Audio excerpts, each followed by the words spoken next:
மரியாதைக்குரிய அண்ணன் ஜான் பாண்டியன் அவர்கள் கம்யூனிஸ்டுகளுக்கு என்ன தெரியும், உண்டியல் குலுக்க தெரியும் என்று சொன்னார். உண்மையிலேயே அவருக்கு என்னுடைய நன்றியை நான் தெரிவித்துக் கொள்ளுகிறேன். ஏனென்றால் அதானியிடம் போய் கொள்ளையடிக்கிறவர்கள் அல்ல கம்யூனிஸ்டுகள், மக்களுக்கு செயல்படுபவர்கள். அவர்களுக்காக ஜாதியை ஒழிக்க என்ன செய்தீர்கள் என்று அண்ணன் கேட்பதுதான் எனக்கு அவர் மீது எனக்கு மிகுந்த மரியாதை உண்டு. ஒரு ஜாதி ஒழிப்புக்காக பல போராட்டங்களை முன்னெடுத்திருக்கிறார். இன்னும் சொல்ல போனால் பக்கத்திலே அமர்ந்திருக்கிற அன்பு சகோதரர் நம்முடைய அர்ஜுன் சம்பத் அவர்கள் நம்முடைய மரியாதைக்குரிய ஜாதி ஒழிப்பு போராளி தியாகி இமானுவல் சேகரன் அவர்களை பற்றி என்ன சொன்னார் என்பதை அவரிடமே இவர் கேட்டு தெரிந்து கொள்ளலாம். நீங்க கொடியங்குளத்திலே நம்முடைய மக்கள் தாக்கப்பட்ட பொழுது அங்கே முதலிலே சென்றவர்கள் கம்யூனிஸ்டுகள். 4 மூலை கிணறிலே வழக்கு போட்டு மக்களுக்கு நிவாரணம் வாங்கி கொடுத்தவர்கள் கம்யூனிஸ்டுகள். நீங்கள் அதிகம் பார்க்க வேண்டாம். இப்போது வந்த ஜெய் பீம் என்கிற ஒரு படத்தை மட்டுமாவது பாருங்கள். ஒடுக்கப்பட்ட மக்களுக்காக கம்யூனிஸ்டுகள் என்ன செய்திருக்கிறார்கள் என்பதை புரிந்து கொள்ள முடியும். நான் நேரம் கருதி அந்த விவாதத்துக்குள்ளே செல்லவில்லை. இங்கே கேட்கப்படுகிற கேள்வி, ஏன் நாடாளுமன்றத்திலே ஏன் முதல்வர் டில்லி சென்றார்? நான் என்ன கேட்கிறேன், தமிழ்நாட்டுக்கு முதல்வர், பிரதமர் எங்கே சென்றார்? பிரதமருக்கு தமிழ்நாடு இந்தியாவில் தானே இருக்கு. சென்னையில் இவ்வளவு பெரிய வெள்ளம் வந்ததே, பிரதமர் வந்தாரா? பிரதமர் எங்கே போவார்? அவருடைய சொந்த மாநிலமான சூரத்துக்கு போய் உலகத்தினுடைய மிகப்பெரிய வைரச் சந்தையை திறந்து வைப்பதற்குத்தான் பிரதமருக்கு நேரம் இருக்கும். இன்னும் சொல்லப்போனால் இந்தியாவினுடைய பொதுத்துறை வங்கிகளில அதிகமாக கடன் வாங்கிவிட்டு வெளிநாட்டுக்கு தப்பி ஓடிய பெரும்பாலானவர்கள் குஜராத்தினுடைய வைர வியாபாரிகள். அவர்களுக்கு கட்டிடம் கட்டி கொடுக்கத்தான் நம்முடைய பிரதமருக்கு நேரம் இருக்கும். ஒற்றை செங்கல்லோடு நெடிய தவம் இருக்கிறதே மதுரை எய்ம்ஸ் மருத்துவமனை, அதற்கு அடுத்த கல்லை எடுத்து வைக்க கூட நீங்கள் சொல்லுகிற மோடிஜி, அண்ணன் ஜான் பாண்டியன் அவர் மோடியை கேட்டிருக்க வேண்டும். ஏன் டில்லிக்கு போனார் முதல்வர் என்று சொன்னால், அது ஏற்கனவே திட்டமிட்டப்பட்ட ஒரு கூட்டம், பலமுறை தள்ளி வைக்கப்பட்ட ஒரு கூட்டம். இங்கே தென் மாநிலத்திலே கொஞ்சமாவது அண்ணன் கேட்க வேண்டாமா? அந்த மாநிலத்தினுடைய அமைச்சர் மரியாதைக்குரிய அனிதா ராதாகிருஷ்ணன் அவர்களே வெள்ளத்திலே சிக்கி 3 நாட்களுக்கு பிறகுதான் மீட்கப்பட்டிருக்கிறார். என்ன சொல்லி ஓட்டு கேட்பீர்கள்?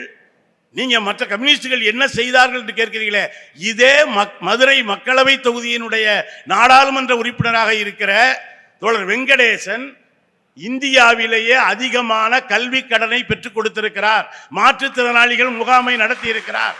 எதிரிகள் கூட குற்றம் சொல்ல முடியாத ஒரு நாடாளுமன்ற உறுப்பினராக இருக்கிறார். நான் என்ன கேட்கிறேன், நாடாளுமன்ற கட்டிடத்தை கூட பாதுகாக்க வக்கில்லாதவர்களுக்கு இந்த நாட்டை எப்படி பாதுகாக்க முடியும் என்றுதான் கேட்கிறோம். இல்ல, இதே கேள்வியை பல முறை கேட்டுட்டீங்க.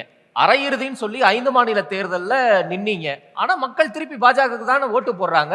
அப்ப நீங்க தமிழ்நாட்டுல வேணா ஜெயிக்கலாம், அகில இந்திய அளவுல உங்களுக்கு வாய்ப்பு இல்லைன்னு சொல்றாங்கல்ல. நான் இப்ப நீங்க கேட்ட கேள்விக்கே வர்றேன். என்ன சொல்லி வாக்கு கேட்டீர்கள்? நீங்க மத்திய பிரதேசத்துல, சத்தீஸ்கர்ல, ராஜஸ்தான்ல நாங்கள் வெற்றி பெற்றால் ராமர் கோயிலை பார்ப்பதற்கு ஃப்ரீயா கூட்டு போறோம்னு சொன்னீங்க. இது ஒரு வாக்குறுதியா? நான் கேட்கிறேன். காங்கிரஸ் நாங்க இன்னொரு கோயில் கட்டுறோம்னு சொன்னாங்க. நான் என்ன கேட்கிறேன்னா, ஆனா இன்னைக்கு என்ன தெரியுமா நடக்குது? அந்த அர்ஜுன் சம்பத் அண்ணனுடைய குரூப் இருக்கு இல்லையா, புரிஞ்சிக்கவே முடியலைங்க. ஏன் தெரியுமா? எது நடந்தாலும் அது பிரதமர் மோடி தலைமையில் தான் நடக்கணும். நாடாளுமன்ற கட்டிட திறப்பு விழா நடந்தா ஜனாதிபதியை கூப்பிட மாட்டோம். ராமர் கோயில் திறப்பு விழா நடந்தா அதுக்காக கல்லு தூக்கி கலவரம் பண்ண அத்வானியாகவே இருந்தாலும் நாங்க அவரை கூப்பிட மாட்டோம், சோசியை கூப்பிட மாட்டோம். எல்லாமே மோடி. அதுதானா? நான் என்ன கேட்கிறேன்னா, ராமர் கோயில்ல எத்தனை இடத்துலங்க இங்க ஊர் ஊரா எத்தனையோ பேரு இங்கெல்லாம் மதுரை உட்பட பல இடத்துல செங்கல் கொண்டு வான்னு எளிய ராம பக்தர்களை கூப்பிட்டீங்களே. ஆனா கோயில் திறப்பு விழாவுக்கு VIP தான் வருவாங்க. பக்தர்கள் யாரும் வந்துவிட வேண்டாம்னு சொல்றீங்களே. அப்பன்னா உங்களுக்கு இருப்பது கடவுள் பக்தி அல்ல, கலவர புத்தி என்பது தானே. நீங்க அந்த மசூதியை இடிக்கிறதுன்னா ஊர்ல இருக்கிற எல்லாரையும் கூப்பிடுவீங்க. ஆனா கோயில் திறக்கிறதுன்னு சொன்னா மகாராஜாக்கள், ஜமீன்தார்கள், சன்னியாசிகள் எல்லாரையும் கூப்பிடுவீங்கன்னா நீங்க ராமரை வச்சு அரசியல் பண்றீங்க. நான் ஒண்ணு சொல்றேன் அண்ணன் அர்ஜுன் சம்பத்துக்கு, நிச்சயமாக உங்களுடைய பருப்பு தமிழ்நாட்டிலே வேகாது. ஏன் தெரியுமா? அண்ணன் ஜான் பாண்டியன் சொன்னாங்க இல்லையா, ஸ்ரீவைகுண்டம் ரயில் நிலையத்திலே 3 நாட்களாக ரயில் இருக்கு, யாருமே உள்ள போக முடியல. அது ஒரு இயற்கை பேரிடர். ஆனால் ரயிலில் இருந்து நம்ம கோயிலுக்கு போன ஐயப்ப சாமிகள் எப்படியோ வருகிற பொழுது அவர்களுக்கு அன்னமிட்டு பாதுகாத்தது யார் தெரியுமா? இஸ்லாமிய ஜமாத்தை சேர்ந்தவர்கள் ஐயப்ப சாமியை வச்சு சோறு போடுறாங்க. இதுதாங்க தமிழ்நாடு. நீங்க ராமரை வச்சோ பாபரை வச்சோ தமிழ்நாட்டில் ஒரு வெற்றிலை காம்பை கூட கிள்ளி போட முடியாது. இதே பாஜகவினுடைய தலைவர் அண்ணாமலை சென்னை வெள்ளத்தில் என்ன பண்ணார்? பக்கத்தில் ஒருத்தர் நடந்து போயிட்டு அவர் படகுல போறார். இங்க நெல்லையில் என்ன கூத்து நடக்குது? பக்கத்தில் ஒருத்தர் நடந்து போறார், ஒருத்தர் பொக்லைன்ல உட்கார்ந்து இருக்கிறார். ஷூட்டிங் பண்றீங்களே, நல்ல டைரக்டரா வச்சு எடுக்க வேண்டாமா?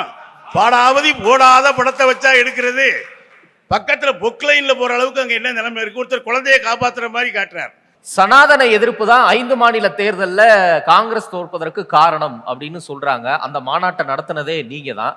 இப்ப சனாதன எதிர்ப்பாகட்டும், இப்ப ராமர் கோயில் திறப்பாகட்டும், இதெல்லாம் வட மாநிலங்கள்ல இந்தி பேசும் மாநிலங்கள்ல பாஜகவுக்கு வாக்குகளை கொடுக்காதா? இப்படி இருக்கும்போது நீங்க எப்படி ஜெயிப்பீங்க? நிச்சயமா சனாதன தர்மம் அவங்க இந்த 10 ஆண்டு காலம் தானே மாப்பி தேர்தல் இருந்தாங்களா, அதை சொல்லி வாக்கு கேட்கல. மதவெறியை அவர்கள் விசிறிவிட முயற்சிக்கலாம். ஆனால் மக்கள் ஓட்டு கேட்கிற பொழுது நிச்சயமா கேட்பாங்க. 2014 நீங்க வந்த பொழுது கேஸ் விலை என்ன, இப்ப என்ன விலைன்னு கேட்பாங்க, பெட்ரோல் விலை என்னன்னு கேட்பாங்க. மக்களுடைய பக்தி என்பது இயல்பானது. ஆனால் வயிறு தான் தேர்தலிலே பேசும். அந்த வயிற்றில் அடித்த மோடியை மக்கள் நிச்சயமாக தண்டிப்பார்கள் என்பதுதான் உங்களுடைய கேள்விக்கு என்னுடைய பதில். நன்றி, வணக்கம்.